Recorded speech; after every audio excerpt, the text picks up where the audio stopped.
నమస్తే. ప్రస్తుతం మనతో పాటు సీనియర్ జర్నలిస్ట్ భరద్వాజ్ ఉన్నారు. ఆయనతో మాట్లాడదాం. నమస్తే సార్. నమస్తే సార్, గుడివాడ అమర్నాథ్ ఒక స్టేట్మెంట్ ఇచ్చారు. ఏంటంటే ఒక విలేకరు అడిగిన ప్రశ్నకి జవాబు, మేము అప్పుడు చేసిన కూల్చివేతల వల్లే మేము ఇప్పుడు ప్రతిపక్షంలో ఉన్నాము, ఇప్పుడు ఉన్న టీడీపీ కూడా అదే చేస్తుంది అని చెప్పేసి మాట్లాడారు. అంటే ఇండైరెక్ట్ గా ఒప్పుకున్నారు వాళ్ళు కూడా దౌర్జన్యాలు చేసుకోవాల్సి. అంటే అంగీకరించాల్సిన పరిస్థితి ఉన్నప్పుడు అంగీకరించడమే మంచిది. ఓకే, దాని గురించి అంటే మొండిగా వ్యవహరించడం కన్నా కూడా సబ్మెసివ్ గా వెళ్ళటం వలన కొన్ని సందర్భాల్లో ప్రజల మనసులు గెలుచుకునే అవకాశం ఉంటుంది. నిజానికి జగన్మోహన్ రెడ్డి గారు కూడా ఇది అనుసరించాలి, ఈ పద్ధతిని. గుడివాడ అమర్నాథ్ ఓపెన్ గా అన్నమాట. జగన్మోహన్ రెడ్డి కూడా ఇప్పుడు జనంలోకి వెళ్లే ప్రయత్నంలో ఉన్నాడు. అంటే ఆయనకి ఒక ప్యాసేజ్ ఏర్పాటు చేశారు వీళ్ళు, ఒక రహదారి నిర్మించారు. జగన్మోహన్ రెడ్డి జనంలోకి వెళ్ళటానికి ఒక ప్రాతిపదికన ఇచ్చారు టీడీపీ వాళ్ళే. టీడీపీ కావచ్చు, జనసేన కావచ్చు, రకరకాల ప్రాంతాల్లో వైసీపీ కార్యకర్తల మీద జరిగినటువంటి దాడుల్లో గాయపడిన వాళ్ళని పరామర్శించడానికి ఓదార్పు యాత్ర కాదు, ఇది పరామర్శ యాత్ర. ఒక పరామర్శ యాత్రకి ఆయనకు ఒక రహదారిని నిర్మించారు కాబట్టి ఆయన జనంలోకి వెళ్లే ప్రయత్నంలో ఉన్నాడు. దానికి సంబంధించిన డిజైన్ జరుగుతోంది. ఈ సందర్భంలో జనంలోకి వెళ్ళినప్పుడు ఆయన కూడా అంగీకరించాల్సిన విషయాలు చాలా ఉన్నాయి ఆయన లాంగ్వేజ్లోనే. ఎలాగో ఆయన మీ బిడ్డ మీకోసం మీట నొక్కాడు అని మాట్లాడుతున్నాడు, ఇప్పటికీ అదే మాట్లాడుతున్నాడు ఆయన. నేను ఇప్పుడు మొన్న ఆయన ఎంపీలను ఉద్దేశించి మాట్లాడాడు, ఎమ్మెల్సీలను ఉద్దేశించి మాట్లాడాడు, అంటే తమ పార్టీ నాయకులందరినీ కలిపి కూర్చోబెట్టి మాట్లాడాడు. ఈ ఉపన్యాసాలన్నిట్లోనూ కామన్ గా ఆయన మాట్లాడుతున్న విషయం ఏంటంటే, ఇన్ని కోట్ల డబ్బులు ఇచ్చాం, ఇన్ని లక్షల కోట్ల డబ్బులు ఇచ్చాం, 3 లక్షల కోట్ల రూపాయలు వాళ్ళకి అకౌంటుల్లోకి వేశాను, సెగ్మెంటైజ్ చేసి మరీ చెప్తున్నాడు ఆయన. ఈ పథకం కింద ఇంతమంది లబ్ధిదారులకి నేను ఇంత డబ్బులు వేశాను అని కూడా చెప్తున్నాడు. ఇది వినడానికి బాగానే ఉంటుంది, కానీ వింటున్న వాళ్ళు ఏమనుకుంటారు అనేది పట్టించుకోవట్లేదు ఆయన. వన్ సైడెడ్గా ఎలక్షన్ ప్రాపగాండా లాగా చెప్పుకుంటూ వెళ్ళిపోతున్నాడు. దీనివలన ఏమవుతుందంటే, ఎక్కడి నుంచి తెచ్చాడు ఈయన డబ్బులు అనే మాట రైజ్ అవుతుంది అటు నుంచి. అంటే ప్రజల డబ్బులు ప్రజలకి పంపిణీ చేసి ఏమిటి ఈయన గొడవ అంటే, ప్రజల డబ్బులతో ప్రజల ఓట్లు కొనాలనుకున్నాడా, నా డబ్బులు తీసుకుని ఓటు వేయలేదు అని క్లెయిమ్ చేసుకోవడం కింద మారుతుంది అది. ఆయన ఉద్దేశం అది కాకపోయినా కానీ ఆయన ఉద్దేశం అది అనటానికి తగిన ప్రాతిపదిక ఇస్తున్నాడు జగన్మోహన్ రెడ్డి.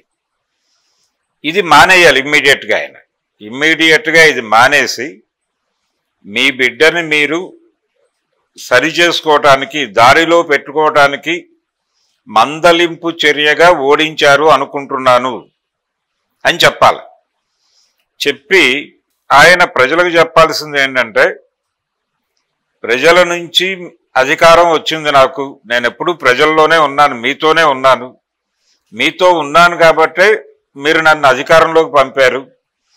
పంపిన తర్వాత నేను మీతో రెగ్యులర్గా వాలంటీర్ల ద్వారా సంబంధంలో ఉన్నాను అని అనుకుని మిగిలిన వాళ్ళందరినీ పక్కకి పెట్టేశాను. మీరు నేనే అనుకున్నాను.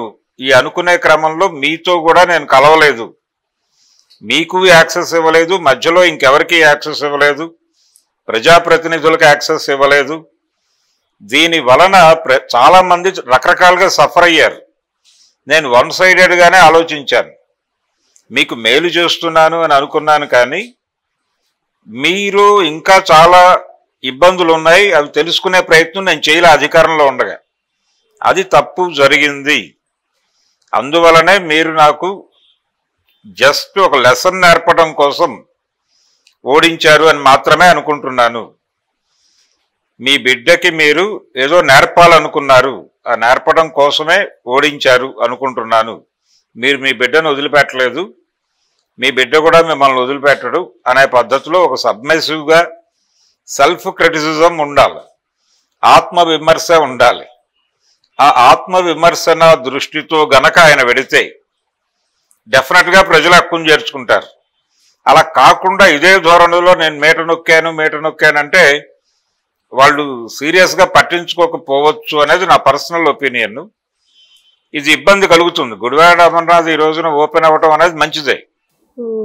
అంటే జనరల్గా ఒక పాత ఇది ఉంది మనకు, ఎలాగూ కల్చర్లో ఒక సేయింగ్ ఉంది, మీరు ఏమిస్తారో అదే తిరిగి వస్తుంది అని. ఆ ప్రకారమే మేము కూల్చివేతలు చేశాము, ప్రజావేదిక కూల్చాము, వాళ్ళు ఇక్కడ కూలుస్తున్నారు అంటే ఎవరికి వాళ్ళు మీరు అధికారంలో ఉండగా చేసింది ఏమిటి? ఇప్పుడు వీళ్ళు గనక అడిగితే ఎందుకు కూల్చివేస్తున్నారు అని గనక వీళ్ళు నిలదీస్తే వాళ్ళు చెప్పే సమాధానం ఏమిటి? మీరు అధికారంలో ఉండగా చేసింది ఏమిటి అంటారు తప్ప ఈ కూల్చివేతల మీద మాట్లాడరు. ఇప్పటికే జగన్మోహన్ రెడ్డి గారు ఒక రాంగ్ ఇది ఇచ్చాడు. అంటే అసెంబ్లీ ప్రారంభం రోజు ఆయన ప్రమాణ స్వీకారం, ఎమ్మెల్యేగా ప్రమాణ స్వీకారం చేయటం కోసం వెళ్ళాడు. ఆ రోజు అసెంబ్లీకి వెళ్ళినప్పుడు ముందు రోజే పయ్యావుల కేశవులు ద్వారా ఒక పైరవి నడిపి తన వాహనం లోపలికి అనుమతించేలాగా చేసుకున్నాడని, అలాగే చివరి వరకు అంటే ఈ పేర్ల లిస్టు ప్రకారం ఈయన పేరు ఎక్కడో వస్తుంది. ఈయనేం ప్రధాన ప్రతిపక్ష హోదాలో ఉన్న నాయకుడు కాదు ఇప్పుడు. అలా కాకుండా ఈ కేబినెట్ మంత్రులు వీళ్ళది అయిపోగానే ఇమ్మీడియట్గా ఆయన పిలిచి ప్రమాణ స్వీకారం చేయించేలాగా ఇది పయ్యావుల కేశవుల ద్వారా ఒక పైరవి నడిపి చంద్రబాబు నాయుడిని కన్విన్స్ చేసి ఆ కార్యక్రమం, ఆ తంతు నడిపించారు అనేది ఒకటి ఆల్రెడీ బయట సర్క్యులేట్ అవుతోంది. దీంతో పాటు ఇక ఫర్దర్గా ఆయన రాడు అసెంబ్లీకి అని, అసెంబ్లీకి రాడు అని అనుకోవడానికి రీజన్ ఏంటంటే ఆయనే తన పార్టీ నాయకులను ఉద్దేశించి చేసినటువంటి ప్రసంగంలో స్పీకర్గా ఎన్నికయ్యేటువంటి వ్యక్తి గురించి మాట్లాడాడు, అయ్యన్న పాత్రుడి గురించి మాట్లాడాడు. ఏం మాట్లాడాడు ఆయన అయ్యన్న పాత్రుడి గురించి అంటే, అయ్యన్న పాత్రుడికి సంబంధించిన ఒక వీడియో వైరల్ అయింది ఆ మధ్య రిజల్ట్స్ వచ్చిన తర్వాత. అందులో ఓడిపోయాడు కానీ చచ్చిపోలేదు కదా, బతికే ఉన్నాడు కదా, బతుకున్నవాడు ఎప్పటికైనా ప్రమాదమే కదా అన్న ధోరణిలో ఓ డిస్కషన్ నడిచింది ఒక ఇద్దరు మిత్రుల మధ్య. ఆ డిస్కషన్లో అయ్యన్న పాత్రుడు కూడా ఉన్నాడు, పార్టిసిపేట్ చేశాడు ఆయన. నిజానికి అది కల్చర్ కాదు, పైగా అది ఎవరో వాళ్ళ క్లోజ్ సర్కిల్లోనే షూట్ అయింది. మేబీ వాళ్ళు ఎవరికో పంపించడం కోసం షూట్ చేసి ఉంటారు. ఇప్పుడు పరిస్థితి ఎలా తయారైందంటే ఎవరు దేనికోసం షూట్ చేసినా ఆ కంటెంట్ మీ ఫోన్లో ఉంటే ప్రపంచం మీద ఉన్నట్టే. మీరు ఏదో ప్లాట్ఫామ్లో దాన్ని ఎవరికో బట్వాడా చేస్తారు. ఆ బట్వాడా చేసినప్పుడు ఇంకెక్కడో హ్యాక్ అవ్వచ్చు, అది ఆ వీడియో ఇంకెవరికో చేరవచ్చు. ఈ వీడియో రిసీవ్ చేసుకున్న వాళ్ళు దాన్ని ఇంకేదో పర్పస్కి వాడచ్చు.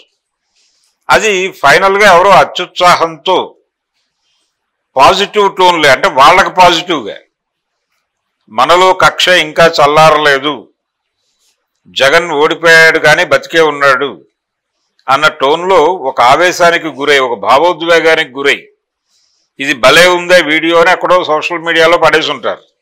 అది వైరల్గా మారింది. అది కరెక్ట్ కాదు. ఆయనకి అయ్యన్న పాత్రుడు అలాంటిది ఎంకరేజ్ చేయకూడదు. అలాంటి డిస్కషన్ని తన ప్రాంగణంలో తను అక్కడ ఉండి దాన్ని ఆయన ఎంజాయ్ చేస్తున్నట్టు ఉంది, కానీ వీడియోలో దాన్ని ఎక్కడా కూడా ఆయన కంట్రోల్ చేసే పద్ధతిలో వ్యవహరిస్తున్నట్టుగా ఎక్కడా కనబడలా.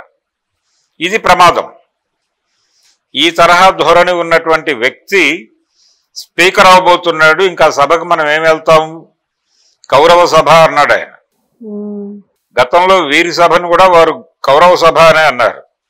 కౌరవ సభ నుంచి వెళ్ళిపోతున్నాను, గౌరవ సభగా మారినప్పుడు వస్తాను అన్నాడు. మొన్న చంద్రబాబు నాయుడు గారు ప్రవేశించగానే ఇది గౌరవ సభ అన్నారు. కానీ వాళ్ళు కూడా కౌరవ సభ అని ఏదైతే ఆ రోజున జగన్మోహన్ రెడ్డిని కామెంట్ చేశారో అదే పద్ధతిలో వ్యవహరిస్తున్నారు. ఎన్నికలలో గెలుపు సాధించిన మరుక్షణం నుంచి వాళ్ళ మీద దాడులు జరగటం, ఇదంతా దీన్నే ఇండికేట్ చేస్తోంది. అలాగే అయ్యన్న పాత్రుడికి ఆయన స్పీకర్గా ఎన్నిక అయిన తర్వాత అందరికీ మాట్లాడే అవకాశం కల్పిస్తారు మామూలుగానే. ఆ మాట్లాడిన ప్రతి ఒక్కరూ కూడా దాదాపుగా అయ్యన్న పాత్రుడిని పొగుడుతూ అయ్యన్న పాత్రుడిని వైఎస్ఆర్సిపి ఎలా వేధించింది అనే దాన్ని ప్రస్తావించకుండా ఎవరూ మాట్లాడలేదు. ప్రతి ఒక్కరి ప్రసంగంలోనూ అదో సబ్జెక్టుగా మారింది. ఆయన మీద ఒక కేసు పెట్టారు వాళ్ళు, వైఎస్ఆర్సిపి వాళ్ళు. దాన్ని కూడా ప్రస్తావించారు, హోంమంత్రి గారు కూడా ప్రస్తావించారు. దాన్ని ప్రస్తావిస్తూ దాదాపుగా వాళ్ళని ఇదే పరిస్థితుల్లోకి తీసుకొస్తాం అన్న లెవెల్లోనూ పారిపోయారు భయపడి అని, ఇలా రకరకాలుగా వాళ్ళని వాళ్ళు పొగుడుకుంటూ తాము సాధించిన గెలుపుని వాళ్లే, ఆ సాధించినటువంటి గెలుపుకు వాళ్ళ జబ్బ వాళ్లే చరుచుకుంటూ మాట్లాడారు. ఇది ఎటువంటి ఇండికేషన్ పెడుతుంది ప్రజల్లోకి అనేటువంటి స్పృహ కూడా కలగలేదు ఎవరికి, ఇంక్లూడింగ్ పవన్ కళ్యాణ్. పవన్ కళ్యాణ్తో సహా ప్రతి ఒక్కరు ప్రసంగంలోనూ జగన్మోహన్ రెడ్డిని ఆయన పార్టీని ఏదో మేరకు విమర్శించడం అనేదే ప్రోగ్రామ్గా పెట్టుకుని చేశారు. ఇది వాళ్ళకి ఇబ్బందే. అలాగే జగన్మోహన్ రెడ్డి కూడా తన ధోరణి మార్చుకోవాలి. ఇప్పుడు ఆయన ఇందాక నేను చెప్పినట్టుగా ఈ పైరవీలు చేసి వెళ్ళాడు, అసెంబ్లీకి రాదలుచుకోలేదు, అది కూడా డిస్కషన్కి వచ్చింది. ఇక ఫర్దర్గా అసెంబ్లీకి రాడా ఆయన బై చెప్పేసినట్టేనా, కేవలం ఎమ్మెల్యేగా ఎన్రోల్ అవటం కోసం మాత్రమే వచ్చాడా, అంత ఇష్టం లేని వాడు రిజైన్ చేసి ఇంకెవరినో గెలిపించవచ్చు కదా పులివెందుల నుంచి అని రకరకాల వ్యాఖ్యానాలు మొదలైపోయినాయి. ఈ ఛాన్స్ ఇవ్వకూడదు. నిజానికి ఆయన ఏం చేసి ఉండాలంటే, ఆ రోజు నాకిప్పుడు ప్రజలు ప్రతిపక్ష హోదా కూడా ఇవ్వకుండా ఆపారు, బుద్ధి చెప్పారు అనుకుంటున్నాను అని చెప్పి ఆయన తాడేపల్లి ఇంటి దగ్గర నుంచి కాలినడకన అసెంబ్లీకి వెళ్ళుంటే మొత్తం అటెన్షన్ ఇటువైపుకు డైవర్ట్ అయ్యేది. నమస్కారం పెట్టాడు, సాష్టాంగ దండ ప్రణామం ఆచరించాడు. ఇవన్నీ హైలైట్ అయ్యేవి కాదు జగన్మోహన్ రెడ్డి నడక మొదలుపెట్టి ఉంటే ఇంటి దగ్గర నుంచి. కాబట్టి ఆయన వెనకాల వ్యూహకర్తలు ఏదో కొంత తడబాటుకు గురవుతున్నారు సలహాదారులు. ఈయన కూడా పద్ధతి మారాలి, మారి రెగ్యులర్గా జనంతో కలవాలి, మాట్లాడాలి, సబ్మెసివ్గా వెళ్ళాలి. గుడివాడ అమర్నాథ్ లాగా అవును మనము కూల్చాం కదా వాళ్ళు కూలుస్తున్నారు అన్న ధోరణిలోకి వెళ్ళిపోవాలి.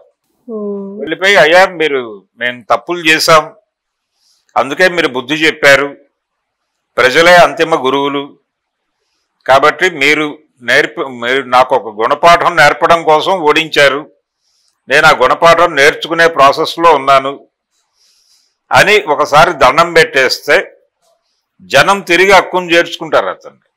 అలా కాకుండా నేను మేటలు నొక్కాను అంటే అది నెగిటివ్గా మారుతుంది తప్ప పాజిటివ్గా మారదు.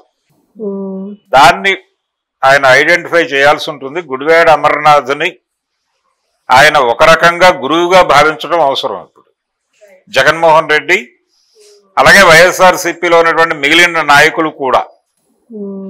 Okay sir, thank you.